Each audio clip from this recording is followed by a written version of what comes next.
ମଣ୍ଟୁ ଭଲ ପୋଷାକ ପିନ୍ଧି ସାଇଁ କରି ସାଇକେଲ ନେଇ ଚାଲିଗଲା କଲେଜ ଅଭିମୁଖେ।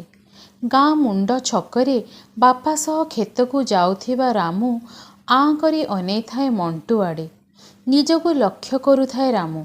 ସେଦିନର ପ୍ୟାଣ୍ଟ ସାର୍ଟ ବଦଳରେ ଆଜି ତା ଦେହରେ ଗଞ୍ଜି ଓ ଲୁଙ୍ଗି, ବେକରେ ଝୁଲୁଛି ନାଲି ଗାମୁଛା। ହଠାତ୍ ଅଟକି ଯାଇଛି ରାମୁର ପାଦ। ମୁହୂର୍ତ୍ତକ ମଧ୍ୟରେ ସେ ତା ଭାବନାରେ ଫେରି ଯାଉଛି ସ୍କୁଲ ଦିନକୁ। ସେଦିନେ ରାମୁ ମଣ୍ଟୁର ଘନିଷ୍ଠ ବନ୍ଧୁ ଥିଲା। ଦୁହେଁ ସାଙ୍ଗ ହୋଇ ବୁଲୁଥିଲେ, ଖେଳୁଥିଲେ, ପଢ଼ୁଥିଲେ ଓ କେତେ ମଜା କରୁଥିଲେ। 10ମ ଶ୍ରେଣୀ ସ୍କୁଲ ଜୀବନର ଶେଷ ବର୍ଷ। ଆଗରେ ମ୍ୟାଟ୍ରିକ୍ ପରୀକ୍ଷା।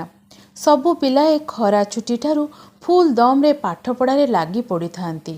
ଟିଭି ସହ ସମ୍ପର୍କ ପୁରା କଟେ। ମାତ୍ର ମଣ୍ଟୁ ଓ ରାମୁ ବାପା ମାଙ୍କ ବାରଣ ସତ୍ତ୍ୱେ ଲୁଚି ଲୁଚି କେଉଁଠି ବସି ଟିଭିରେ କ୍ରିକେଟ ଖେଳ ଦେଖନ୍ତି ତ ଆଉ କେତେବେଳେ ନିଜ ଖେଳରେ ମାତିଯାଆନ୍ତି। ଚାହୁଁ ଚାହୁଁ ପ୍ରିଟେଷ୍ଟ ପରୀକ୍ଷା ଆସିଗଲା। ପରୀକ୍ଷାର ପ୍ରୋଗ୍ରାମ ପାଇ ଉଭୟଙ୍କ ମୁଣ୍ଡରେ ଚଡ଼କ ପଡ଼ିଲା। କ'ଣ କରିବେ?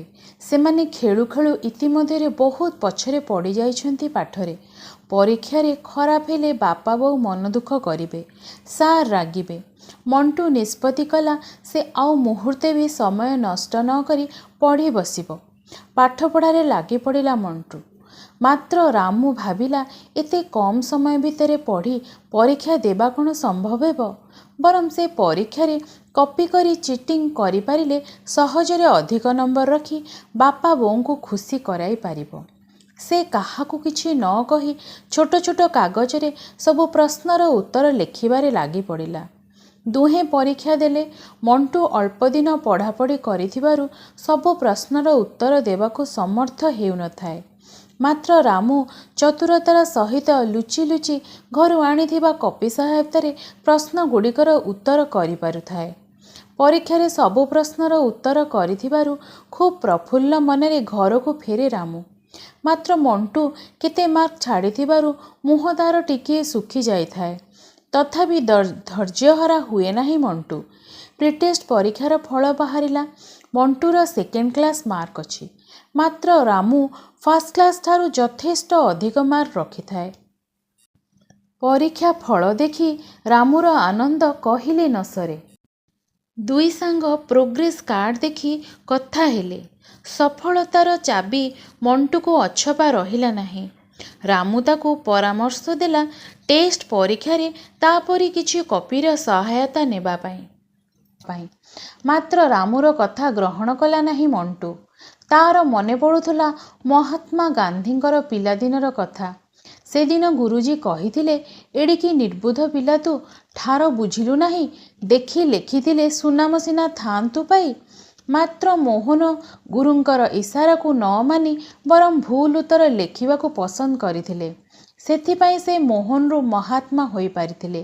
ନିଜର ଅବହେଳା ପାଇଁ ପରୀକ୍ଷାରେ କମ୍ ନମ୍ବର ରଖିଥିବାରୁ ବାପା ମା ଓ ସାର୍ଙ୍କଠାରୁ ସବୁ ଗାଳି ମଥାପାତି ସହିନେଲା ମଣ୍ଟୁ। ପୁଣି ଥରେ ପୂରା ଦମରେ ଲାଗି ପଡ଼ିଲା ପାଠପଢ଼ାରେ। ମାତ୍ର ରାମୁ ପୂର୍ବପରି ଖେଳା ବୁଲା ଓ ଟିଭି ଦେଖାରେ ସମୟ କଟାଇ ପ୍ରତିଦିନ ନୂଆ ନୂଆ ଉପାୟରେ କିପରି କପି ଲୁଚାଇ ରଖାଯାଇପାରିବ ଓ ସାର୍ଙ୍କୁ ଠକାଯାଇପାରିବ ସେହି ଯୋଜନାରେ ଲାଗି ପଡ଼ିଲେ। ଟେଷ୍ଟ ପରୀକ୍ଷା ଆସିଗଲା। ରାମୁ ଏଥର ମଧ୍ୟ ଖୁବ୍ ଚତୁରତାର ସହିତ କପି କରି ଠକିଦେଲା ଶିକ୍ଷକମାନଙ୍କୁ। ପୂର୍ବ ପରୀକ୍ଷାଠାରୁ ମଣ୍ଟୁ ଅଧିକ ନମ୍ବର ରଖିଥିଲେ ମଧ୍ୟ ଛୁଇଁ ପାରିଲା ନାହିଁ ରାମୁକୁ। ରାମୁ ଏବେ କପିରେ ପୂରା ମାଷ୍ଟର। ପରୀକ୍ଷା ଫଳ ଦେଖି ରାମୁର ଆନନ୍ଦ କହିଲେ ନ ସରେ। ବାପା ମା ରାମୁର ଏ ଠକାମି ବିଷୟରେ ଅନ୍ଧାରରେ ଥିବାରୁ ସେମାନେ ମଧ୍ୟ ରାମୁର ଆଶାତୀତ ପ୍ରଗତି ଦେଖି ଆନନ୍ଦରେ ନାଚିଲେ। ମଣ୍ଟୁ ପୂର୍ବ ପରୀକ୍ଷାଠାରୁ ଅଧିକ ନମ୍ବର ରଖିଥିବାରୁ ହତୋତ୍ସାହିତ ନ ହୋଇ ବୋର୍ଡ଼ ପରୀକ୍ଷା ପାଇଁ ତାର ପ୍ରସ୍ତୁତି ଜାରି ରଖିଲା। କପି ମାଷ୍ଟର ରାମୁ ମଧ୍ୟ ବୋର୍ଡ଼ ପରୀକ୍ଷାରେ ନିରୀକ୍ଷକଙ୍କୁ ଠକିବା ପାଇଁ ତାର ପ୍ରସ୍ତୁତିରେ ଲାଗି ପଡ଼ିଲା। ବୋର୍ଡ଼ ପରୀକ୍ଷାର କେନ୍ଦ୍ର ଓ ତାରିଖ ନିର୍ଦ୍ଧାରିତ ହୋଇଗଲା। ଏଥର ସେମାନେ ପରୀକ୍ଷା ଦେବା ପାଇଁ ଗଲେ ପୁରୀ ଜିଲ୍ଲା ସ୍କୁଲ କେନ୍ଦ୍ରକୁ। ପ୍ରଥମ 2 ଦିନ ପରୀକ୍ଷାରେ ପୂର୍ବପରି କପି କରି ରାମୁ ଠକିଦେଲା ନିରୀକ୍ଷକଙ୍କୁ। ତାର ସାହସ ମଧ୍ୟ ଇତିମଧ୍ୟରେ ଖୁବ୍ ବଢ଼ି ଯାଇଥାଏ। ତୃତୀୟ ଦିନ ବିରାଡ଼ି ଆଖି ମୁଦି କ୍ଷୀର ପିଇଲା ପରି କପିରୁ ଦେଖି ଲେଖି ଚାଲିଥାଏ ରାମୁ। ଏହି ସମୟରେ ସୁପରିଟେଣ୍ଡେଣ୍ଟ ନଜର ପଡ଼ିଲା ରାମୁର ଠକାମି।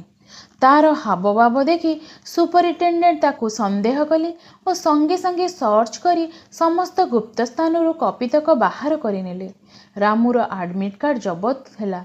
ତା ନିକଟରୁ ବାହାରିଥିବା ସବୁ କପି ସହ ତାର ପରୀକ୍ଷା ଖାତାକୁ ଅଲଗା କରି ନାଲି ଖୋଳରେ ପଠାଇ ଦିଆଗଲା ବୋର୍ଡ଼ ଅଫିସକୁ। ବିଚାରା ରାମୁ କରେ କ'ଣ? ଯେତେ କାନ୍ଦିଲେ ମଧ୍ୟ କେହି ତା କଥା ଶୁଣିଲେ ନାହିଁ। ମାଟ୍ରିକ ପରୀକ୍ଷାର ଫଳ ବାହାରିଲା। ମଣ୍ଟୁ ପରୀକ୍ଷାରେ 600ରୁ ଊର୍ଦ୍ଧ୍ୱ ନମ୍ବର ରଖି ପ୍ରଥମ ଶ୍ରେଣୀରେ ପାସ୍ କରିଛି। ତାର ଆନନ୍ଦ ଆଜି କହିଲେ ନ ସରେ।